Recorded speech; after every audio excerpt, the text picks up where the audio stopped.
As Mayor of British Columbia's fastest growing city, Mayor Dianne Watts continues to shape and define Surrey as a city with business opportunities.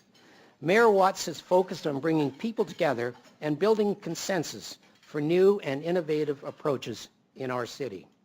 She believes that the foundation for sustainable cities is balancing growth, investment, and job creation while protecting the environment.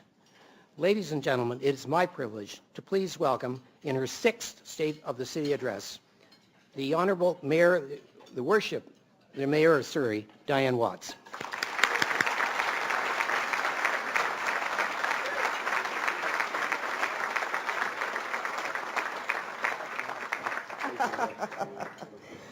Well, thank you very much, Barry. It really is a pleasure to be here.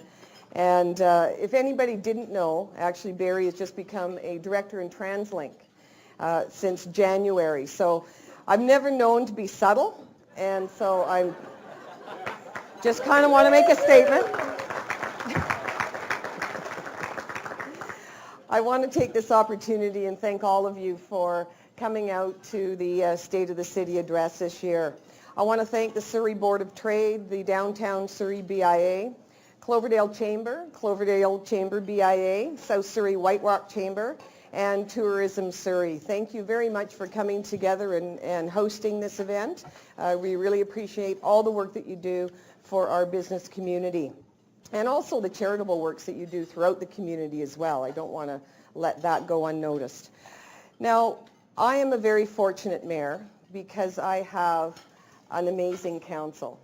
And I think that many of you have heard, and I know many of you have come to me to talk about the work that we do, the job that we get done, and how we work collectively together in engaging the community, engaging the business community, the citizens. And I have to say that we're progressive and certainly innovative. I want to take this opportunity and introduce these councillors that are here today. And although they work on many committees, there's sometimes there's a little special something about each one of them that has a passion. And I'd like to first off introduce Berinda Rasodi. And she's done some absolutely amazing work with the crime reduction strategy and domestic violence. And the reason that she's wearing glasses, and I promised her that I would tell her this, it's not because she thinks she's really, really cool. She has had laser eye surgery. So just to get that off. Also, too, we have Councillor Bob Bowes. And I just want to personally thank you, Bob, for your dedication and acknowledge you for the work that you've done for the city, and in particularly the environment as well. So I want to acknowledge you for that. Marvin Hunt, who Intergovernmental Affairs and doing a lot of work with the Federation of Municipal Communities, and also just a lot of work in the global context. Councillor Linda Hepner, you guys can stand.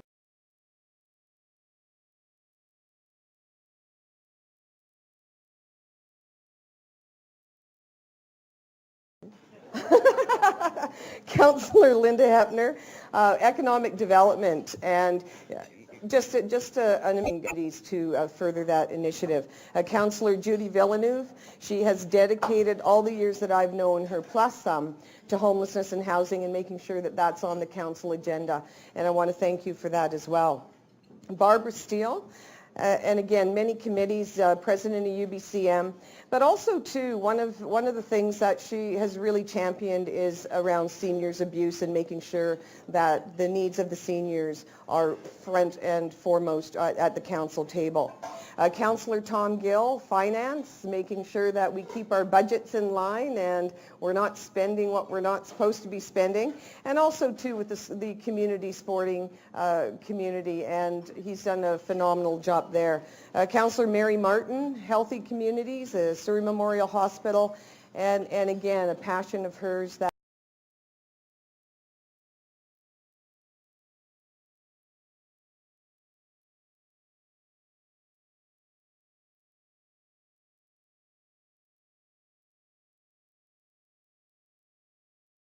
We thank her very much and acknowledge her dedication. We also have here the senior management team, and I saw them over there. I told them, and it's not about, often I get accolades for a lot of the things that has gone on with the city, and it really is a collective effort of our senior management team, our staff, as well as council and the community. So I want to thank you for the work that you do, because I know that your heart is truly here in the city of Surrey. Now also too, we've got Lori Larson, our president of CUPE. Where are you, Lori? And also school trustee. There you are. Perfect. Thank you. Thank you very much. It's good to see you. When we're creating a city of the future, we have to know who we are, what we are, and where we are. And who we are is a city of families. What we are, and we look up the makeup of our community. A third of our population is under the age of 19. 800 to 1,000 people move here each and every month. 5,800 babies were born last year in the city of Surrey, and 10,800 south of the Fraser. And that is significant for 1 year. 70% of the region's growth will take place south of the Fraser over the next 5, 10, and 15 years. And we have a very diverse population. We also have a built-in workforce, and I have to say that is significantly key for us, because education is key, and preparing the next generation to compete in the global marketplace is something that we all need to do. As business leaders, community leaders, we need to make sure that the next generation that's coming behind us is really positioned well to compete in the global marketplace. And where we are strategically located. We're the second largest border crossing in the country. We have a deep sea port, Surrey Fraser Docks. We can fit Vancouver, Burnaby, and Richmond into the land base of the city of Surrey. A third of our land is agricultural. We have a very diverse economy, and 48% of the region's employment industrial lands are right here in the city of Surrey. And when we talk about building and creating a city, there's 4 key elements. A stable environment at City Hall for our citizens and for our investors. A functioning, working council that is open and transparent, that doesn't engage in petty politics, and gets the work of the people done. We also need a strong social service network and a strong investment climate for job creation and for trade. Now, developing effective public policy is certainly something that we have to and we must do if we want to put all of those pieces together. And in laying the foundation and creating that stability, it was really important for us to first look at our own home at City Hall. And we implemented the whistleblower policy, respectful workplace policy, lobbyist registry. We wanted to know who was lobbying council, who's lobbying staff, and who's trying to influence. And I think that just speaks to openness and transparency. Also streamlining the processes. Now, the social fabric for the community, our crime reduction strategy, and many of you in this room participated in that, and that speaks to the quality of life and getting to the root causes of crime. Preventing and deterring crime, apprehending and prosecuting offenders, rehabilitate and reintegrate offenders, and the realities and the perception of crime. Now, we have a detailed progress report that will be available on the web, and I think we may have a few copies here. But again, it's a cornerstone of what we've done in terms of breaking the cycle and getting to the root causes of crime. Our sustainability charter, the social, cultural, economic, environmental impacts in everything that we do as a city is monitored. Our Homelessness and Housing Foundation, which was the first in British Columbia, and we put $1 million into that. Again, breaking the cycle of homelessness. We've housed 356 individuals within 18 months and making sure that they have supports and making sure that they're into permanent housing. And again, that's significant because it's not about warehousing homeless people. It's about really creating a difference and making sure that they get the help that they need. Our child and friendly city strategy, again, that's really looking at who we are as a community.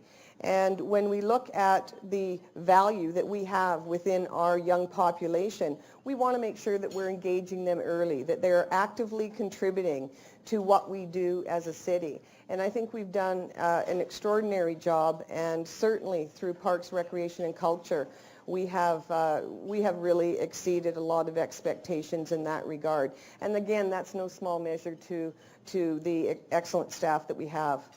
Also, too, when you look at investing and creating a strong investment climate, there's many pieces of the puzzle that really need to come together. And creating an investment climate where we have jobs, again, speaks to the next generation in the workforce. Many communities across the country, the young people are leaving the community to go elsewhere to find work and to develop their profession. And that's something we don't want to do. So when you have that stable climate, we have the lowest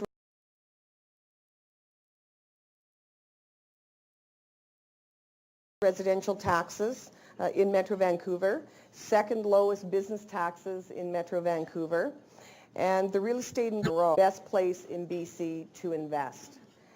And I'm so happy about that.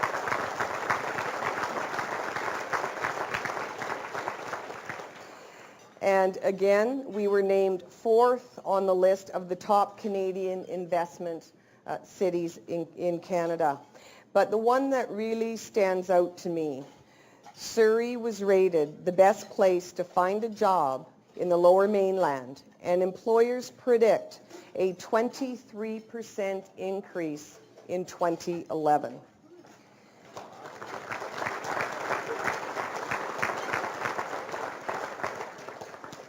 And many of you have heard me before when we talk about building the second metropolitan core of the region. Vancouver Metropolitan Core, Surrey Metropolitan Core. And again, when we look in that context, we have to look at how are we going to build the city. Last year, in 2010, we had $1.2 billion worth of building permits in construction. That was a 41% increase from 2009. And again, when we look at what impedes us and how we look at our processes through City Hall, and we continue to do that within every department. We've done we've audited certain departments in terms of efficiencies, and we've looked at implementing many efficiencies across the city. But also, too, we just recently, a couple of months ago, set up the Red Tape Reduction Advisory Committee. So again, we will look at and we will engage the business community, we'll engage the residents of the city, and as well work closely with council in terms of seeing is there anything else we can do better. And I know there is. We can always do better. We can always move forward, and that's what we want to do. And I just want to say thank you. Many of you are investors here in this room today. And I want to say thank you for investing in our city, because I know that you can be anywhere you want to be. And when you choose this city, it really speaks volumes to the work that council has done, that our senior management team has done, our community has done in creating and helping you make that choice. Now, when we look at building a metropolitan core, we need to make sure that our town centers are connected to that downtown core. And we need to make sure that each town center is unique unto themselves, because they are. We launched a significant initiative called Town Shift, and that was the largest design competition ever launched by a Canadian municipality. And the reason that we did that is because we want to make sure that we are defining our town centers, we are creating that uniqueness. And no two town centers are alike. You look at Cloverdale, you look at Guildford, you look at Newton, you look at Fleetwood, you look at South Surrey, and then, of course, our downtown core. And I think it makes a city very interesting when each town center is different from the other, yet all connected together. When we moved forward with our Economic Investment Action Plan in 2009, it was around being responsive to the downturn in the economy. And our goal was to bridge that gap. Now, we looked at the provincial government, their stimulus package, the federal government, their stimulus package, and we thought, as a municipality, what role can we play? Because it will affect each and every one of us in our community if jobs are lost, people's homes are being foreclosed on. And we came forward with a plan, and 4,200 jobs over 3 years to create that, and also compress our capital plan of $465 million. We needed to cut expenses, and we needed to find new sources of revenue. And I'm happy to say that we have touched that on each and every point. We continued that phase 2, 2010, again, creating economic stability. We needed to be aggressive, and we needed to be innovative. Now, the Build Surrey program, and every one of you has a copy of that on your table, and I encourage you to have a look at it. It is absolutely a wonderful document for the community.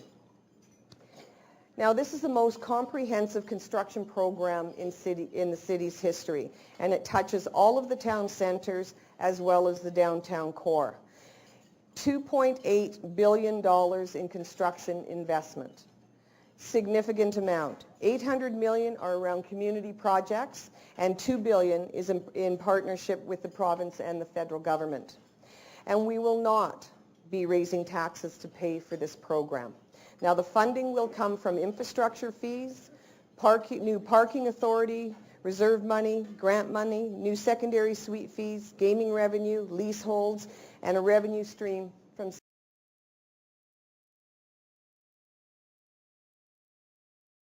Surrey Development Corporation. And for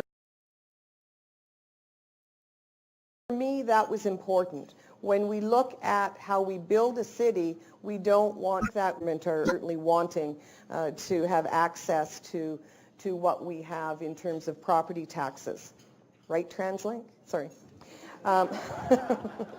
Just thought I'd get in. I digress. You know, I just want to really acknowledge all of the TransLink directors and their board members and staff who are here today and that have come out to hear this speech. So I just want to say thank you. Thank you for being here. And I know we have a meeting after this, so it'll be great. So, as I said, I digress, so I'll go back to what I was saying. Our City Centre program, our new flagship library, and if any of you have been down in our downtown core, this building is absolutely phenomenal, and it will open in the fall of 2011. And our library has just launched Literacy for Life campaign, supporting literacy programs. And I'm really pleased to announce today we have our very first donor, the Surrey Leader, who has donated $50,000 in kind. So thank you very much for that. We thank you for your generosity for sure. And also, too, our Chief Librarian, Beth Barlow, was just named Woman in Business Award earlier this year by the Surrey Board of Trade. So congratulations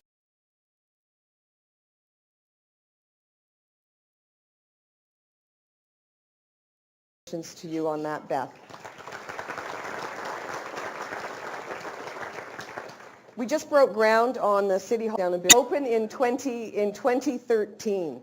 And again, it is, you know, the significance of this in terms of moving City Hall is that it is around the massing of a metropolitan core. And it is for the community. We have got community rooms in there, community plazas, and we're taking about, I'm thinking probably about 2,500 employees up into that area. And again, it will change the face of the downtown core. But that's not all we've done. We've got our youth park, our covered youth park, because again, families, and Surrey Memorial Hospital expansion, which is ongoing, and Jane talked a little bit about that. The outpatient surgical center talked a little bit about that, and I just want to acknowledge the province for their commitment to the city of Surrey in that regard. Rec center, but also too, we'll be building a senior center. Next on my list is a performing arts center that we want to partner with the provincial and federal government, so all of the ministers and MLAs that are here, just to note. Performing Arts Centre, of course, is key because the arts are key if you have a downtown metropolitan core. And, of course, our Surrey Simon Fraser University expansion. Now, each town centre is equally as significant, whether it's Newton, whether it's South Surrey, whether it's Cloverdale, whether it's Fleetwood, or whether it's Guildford. Each town centre, again, we've looked at the uniqueness of each town centre, what those needs are, whether it's rec centres, turf fields, cultural centres, whether it's fitness facilities, the transit exchanges, cricket fields, park upgrades, swimming pools. All of those things are really important to making sure that we have vibrant town centres. And that's exactly what we're moving forward to do. But also to, again, healthy living, healthy communities. 150 kilometers of new bike, pedestrian trails and paths will be implemented by 2016. So it's not just around buildings, it's around the quality of life. But you know what? I will promise you there won't be barriers on the bike lanes. It's really important to make sure that everybody has full access to all the roads. So I just want to make that point. But you know, when investors really look for what can we offer when they choose to pick a city to live in, what do we offer to our workforce? And what does that city have to offer in terms of quality to life and retention of their workforce? And that is really important because we want to position Surrey as a leader in trade, economic development, and job creation. And when we do that, it's really important to make sure that we put Surrey on the map in terms of nationally and internationally. And we started with the Surrey Regional Economic Summit, and this year it will be held on Thursday, October the 20th. And we've had previous speakers, Rudy Giuliani, Tony Blair, Steve Forbes, and we've had some really good dialogues talking about what the international perspective is, what the national perspective is. Now this year we have both President Bill Clinton and George W. Bush, who will be on the stage together at the same time. We also have Pam Woodall from The Economist. We have Steve Moore from the Wall Street Journal. And we also have other leading economists, both local and international. Now, I think it's really important. To have a dialogue with these two individuals from two different perspectives on the political spectrum. They have shaped the events in the United States and around the world for almost 20 years. And I think it's important to understand that our largest trading partner, and as you know, and I've said before, our second largest border crossing in Surrey, there's $15 billion annually that crosses Surrey's borders. And that's significant. We want to know what the successes are, what the challenges are, and certainly what the failures are. But you know what? I think if we only spoke to people that we liked, or we only spoke to people that we agreed with, we wouldn't learn anything. And I think if there's a bit of controversy around whatever it is that we're doing in terms of having that dialogue, I think it's good. And I think we will learn from that. And I just want to say that if you go on www.surrey.ca/summit, you'll have all of the information on that upcoming economic summit. Now, I want to talk a little bit about the India business mission that came out of last year's summit. Because last year's summit, we talked about diversifying the marketplace because of what was happening with the U.S. economy. Where do we look? What's our natural alliance? So we looked at India. And because 27% of our population is from India and South Asia. And so it was really important to look at that natural relationship. And many of the companies are here today. I think we have a table of all of the people from the... Okay, stand up, take a bow. You guys did awesome work in India. Come on.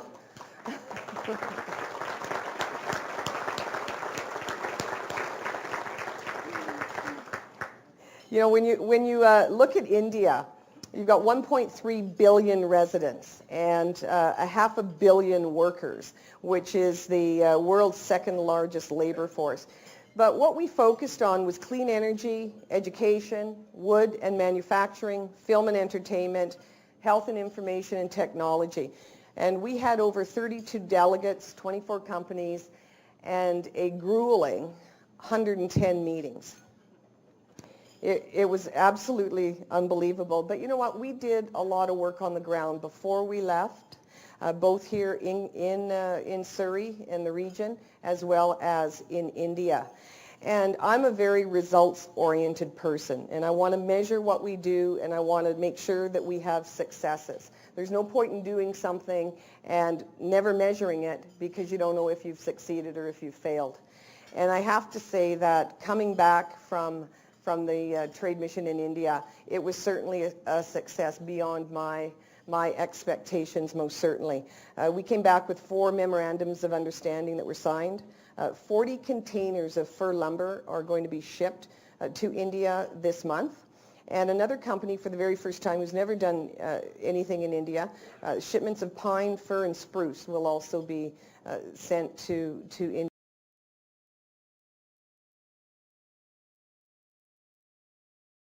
this month. There's also a deal to supply 8 hospitals with their instant HIV tests, or the test kits, with Indian universities to develop a joint PhD program and an MOU related to fuel cell technology for buses. We continue to work with Simon Fraser University because they play an absolutely key role in the initiatives that are undertaken and the changing way traditional education is delivered. And I think that is key when we look into the future, and I hearken back to the fact that we need to be preparing our kids, the next generation, to compete in the global marketplace. And Kwantlen Polytechnic University, another key player in innovation. And I just can't stress enough because, and the reason I keep asking this question is because I don't think we're doing the job right with our kids. And I think what we need to do is make sure that our educational institutions are, number one, properly funded, that they're giving our kids the proper opportunities, and that our kids have access to all of those universities here in Canada.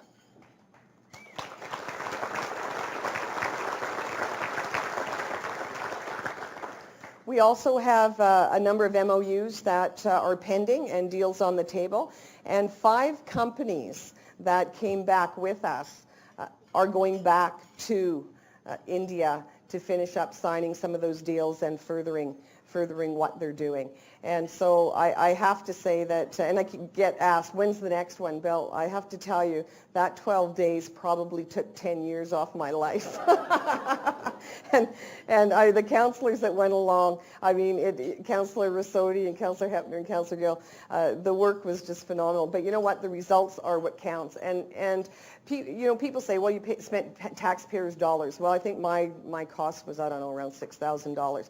But here's where the benefit is that these companies with this technology are here within the city of Surrey and within Metro Vancouver. And when we look at the opportunities for expansion of businesses, for job creation, and for technology, we are certainly in the forefront. And I want to make sure that we stay there.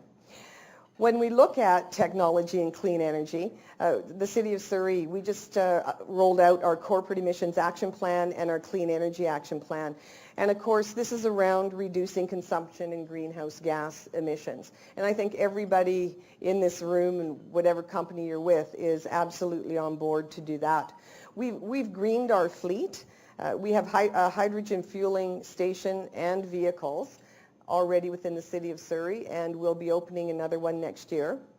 And we're also introducing several 100% electric vehicles to our fleet. And we'll have 21 vehicles by 2011. And this is around biofuel, electric, hydrogen, natural gas, all of those things.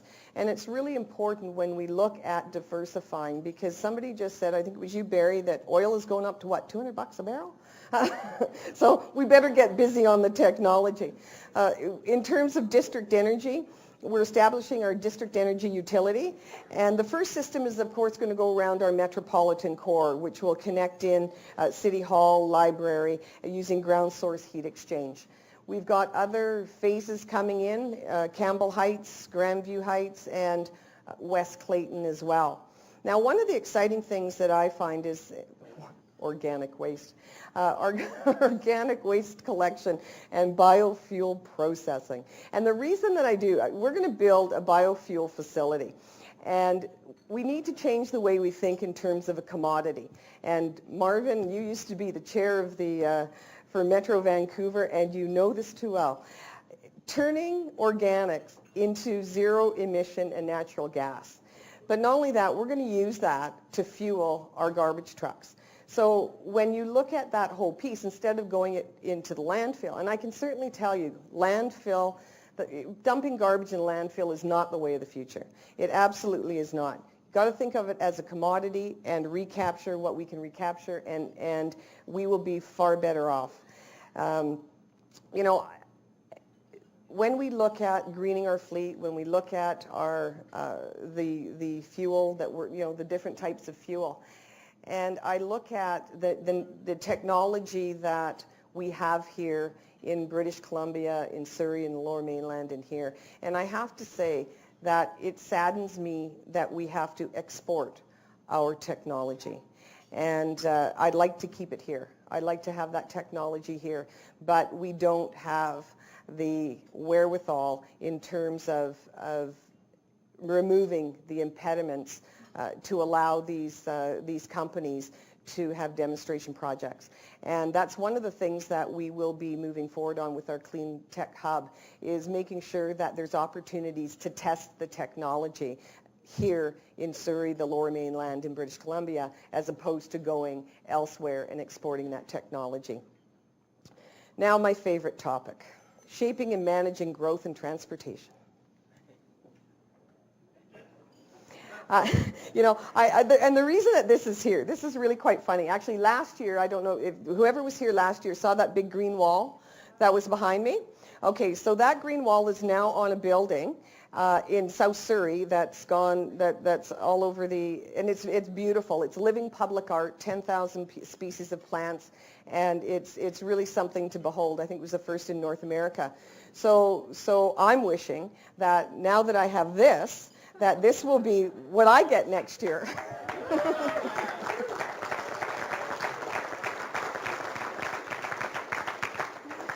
And you know, we are growing so fast, and we have to look at options for transportation. And if you want a livable community, pedestrian friendly, connecting town centers, other centers, Langley, you know, 70% of the region's growth is coming south of Fraser. If we don't put in proper measures for transportation, we're going to have a mess. And I have to say, and I want to acknowledge TransLink for all the buses that they've given us. So, and thank you for that. We've got tons of buses. But you know what? We can't keep putting buses on the road. And we have to really make sure that we've got alternate ways to get around the city. Now, when I talk about rapid transit, we have had no expansion for 17 years. The Expo line, thus Expo, finished in 1994, 6, 8. And the population at that point in time was 250,000 people. We have 4 stops. And we have 500,000 people, and we still have those 4 same stops.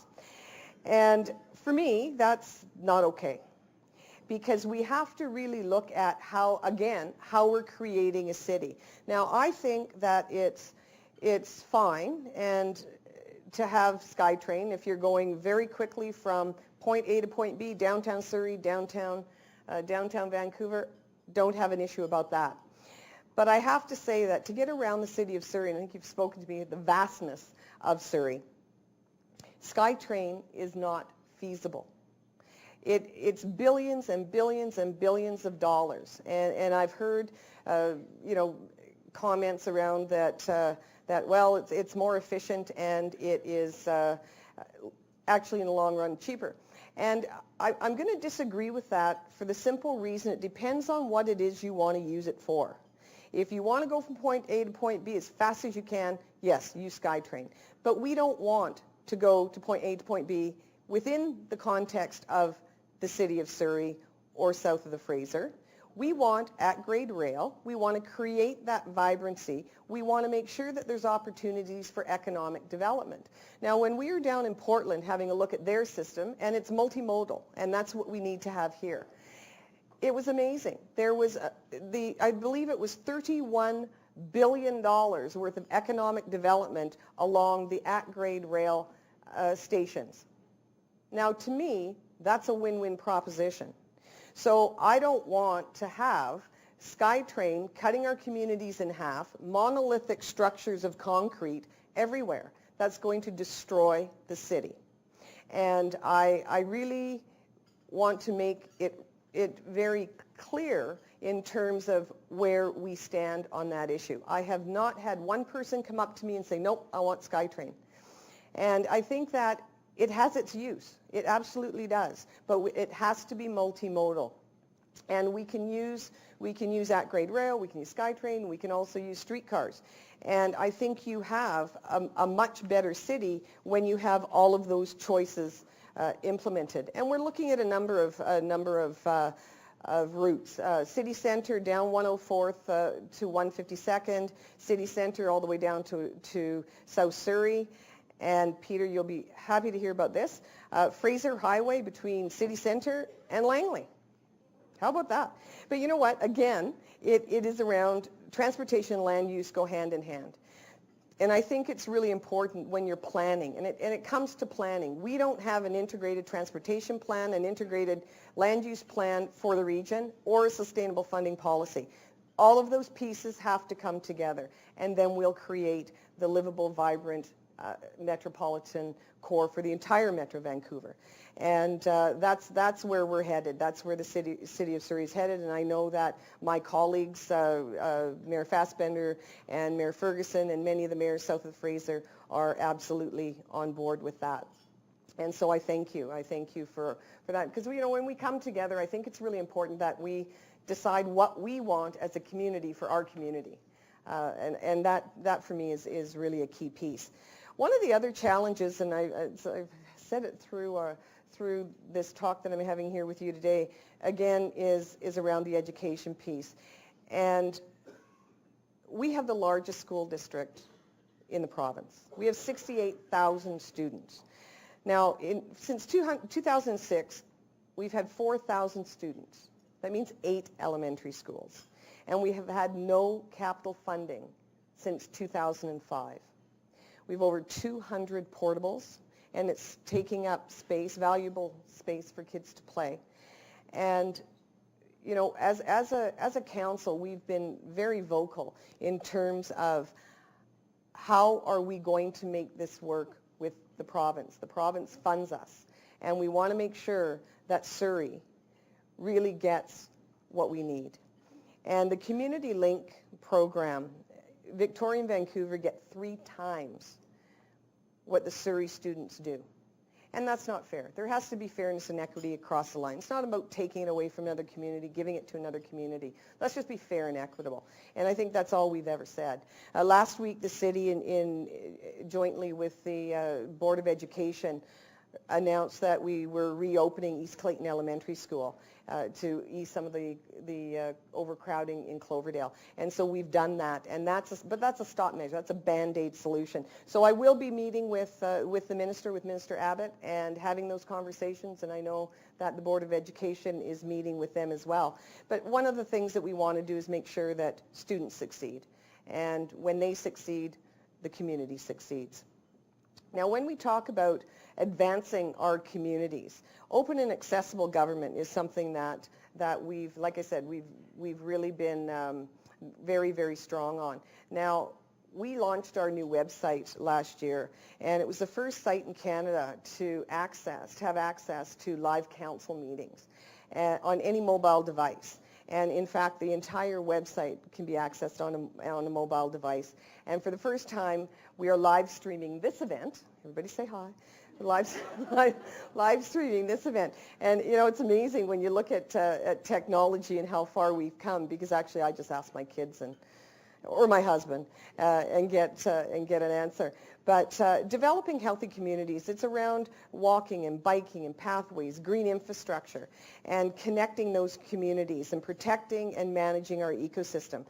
And we're really proud of the record that we've been able to move forward with. 1,200 12,400 trees were planted last year, and we set aside 110 acres of parkland. Now, we have a total of 7,800 acres. 7,800 acres of parkland, protected open spaces, wildlife areas, and parks. And I think that is quite significant for a city. And last year, again, dedicating $30 million to new parkland and natural area preservation. One of the things that I'm extraordinarily proud of, we had 1 million visits to our Parks and Recs program last year. And it just speaks again to great programming and of course, our staff. As I said earlier when we were talking about the Performing Arts Center, beautification and public art are really important, and they're key components of a healthy community. And the environment in which you live in really dictates how you feel about where you live. And we'll be unrolling some significant public art pieces that will be throughout the community throughout this year. A safe community is a livable community, and we have seen some significant decreases over the past number of months in terms of our crime rates. Now, it's around innovative programs, bait cars, crime analysts, crime reduction strategy. All those initiatives are contributing factors. And it's important that we're on top of those issues, because we can't say, well, we've had a whole lot of successes, now we'll just move everything over here. We've got to make sure that we're on top of it. And I have to say, the crime analysts that we have are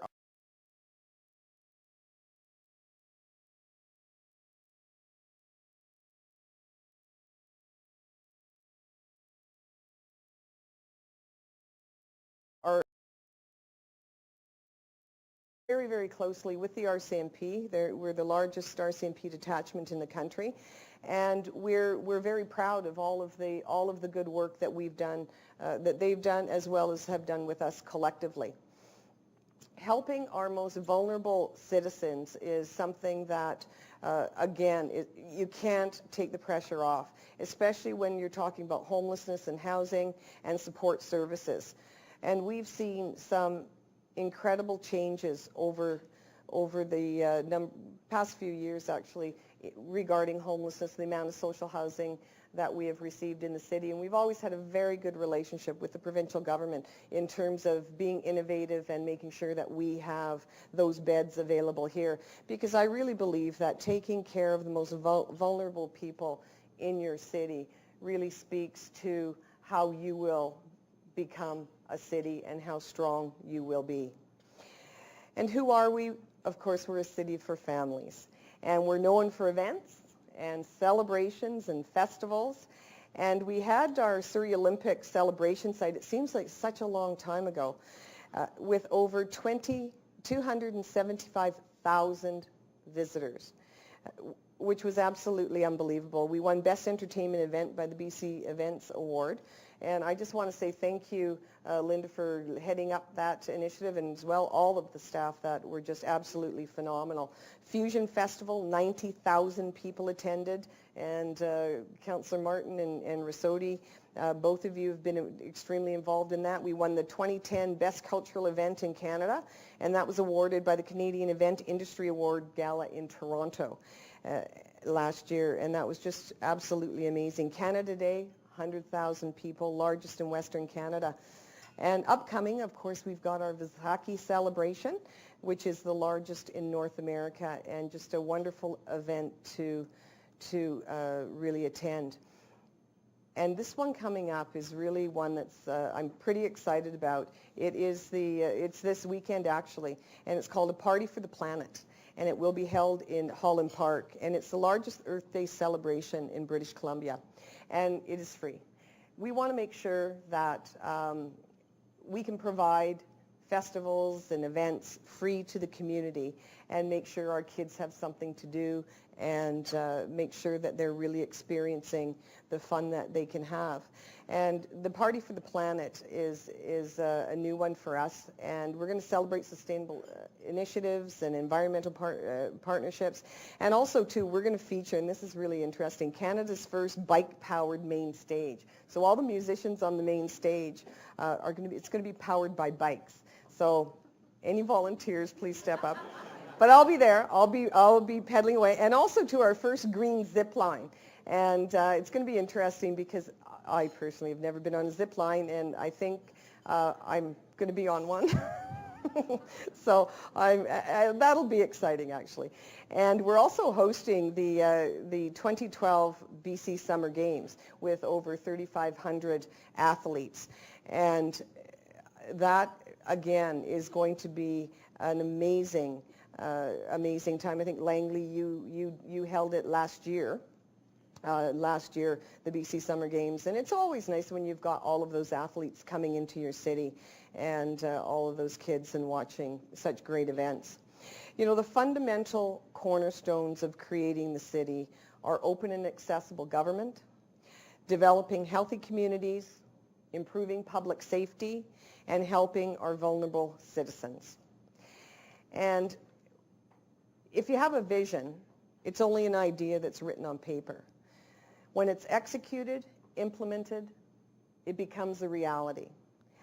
And we've laid out our vision, we've executed the vision, and we are now implementing that vision. And council is progressive and innovative and transparent. And as I said before, we don't allow petty politics to play a role or disrupt the work at hand. And I do believe that the general public really expects their leaders to lead, get the job done, fulfill their mandate. And I believe that we have done that, and we have delivered on all fronts. We've worked collectively with the residents and the business community, organizations, and levels of government. And it's really important to really recognize that we all have a role to play.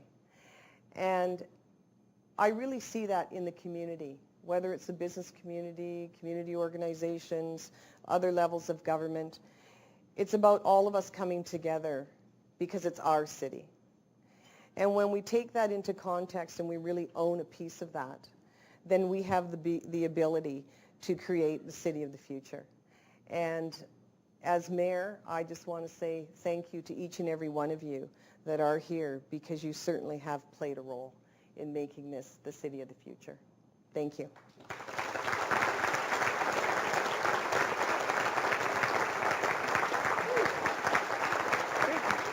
Oh, that's nice. Thank you.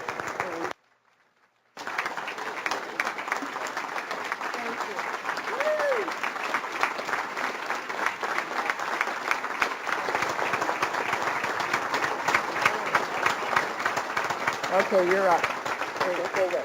Okay. Thank you. Now, I'm hoping that's for me, for the sunshine. Do you know, I've never been given a standing ovation, Mayor Watts, but I was... Okay, everybody up for Mark. No. All right. No, I didn't expect that. I was just going to tell you that last June... But thank you.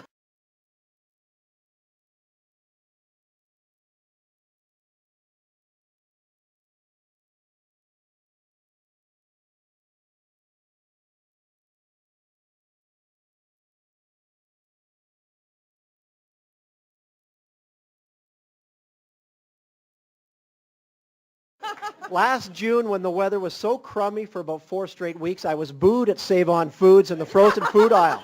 No kidding. I won't ask you about rail and about education and things like that. There was one here I don't know if you included in the PowerPoint, and is any thought being given to developing a large trade and consumer show facility in Surrey? We would certainly support such a move. Was that in there? Or is Okay, Bill. Yeah, that's got to be your question. Actually, yes, and yes.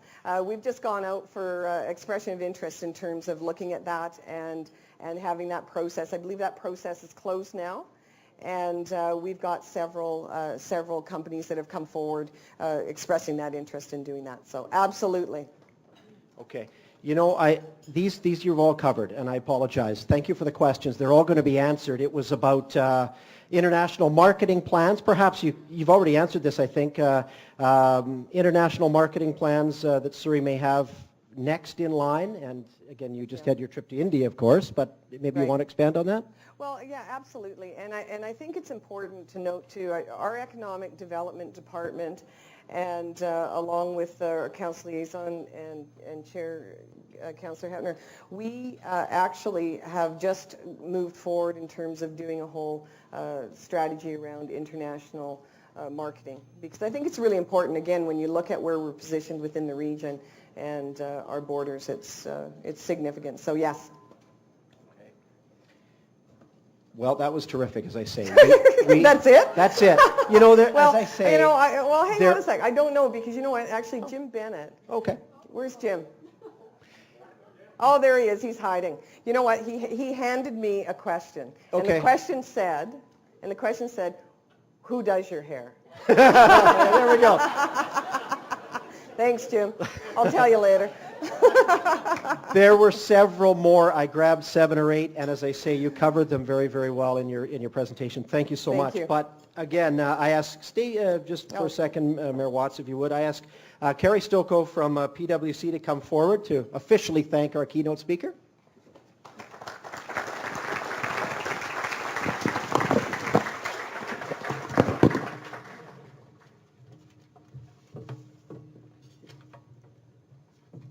Good afternoon.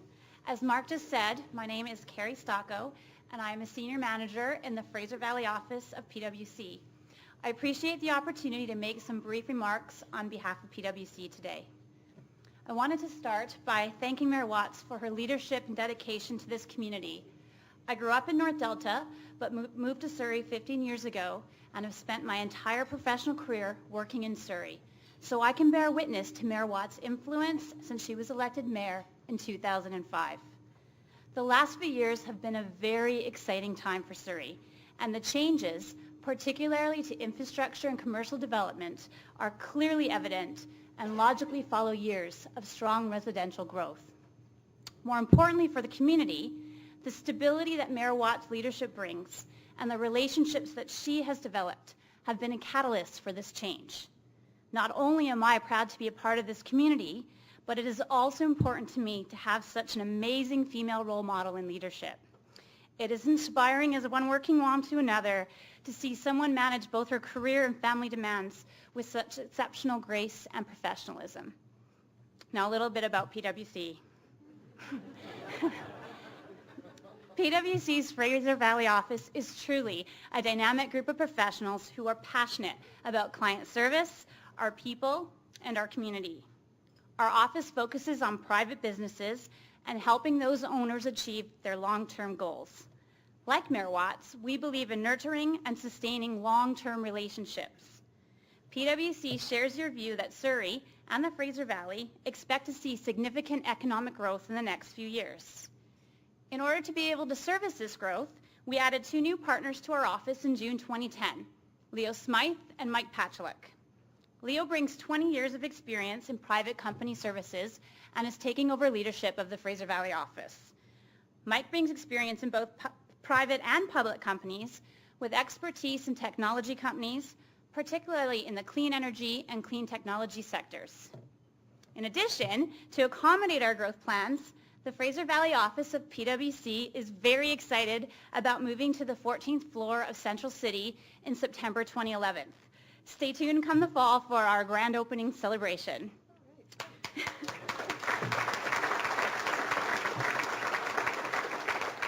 We look forward to Mayor Watts and the council joining us in the city centre once the new city hall is complete. PwC was also very fortunate this year to have Kevin Mickleby, the Fraser Valley tax leader, participate in Mayor Watts' business mission to India.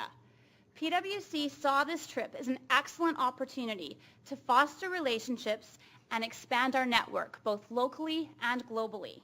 We want to congratulate Mayor Watts on the success of this trip, the Economic Summit, and other initiatives that have all brought the international spotlight on Surrey. Mayor Watts, on behalf of PwC's Fraser Valley office, it is my pleasure to present you with this gift, which is a donation in your name to the Tiny Bundles program at the Surrey Food Bank, and thanks for speaking at today's luncheon.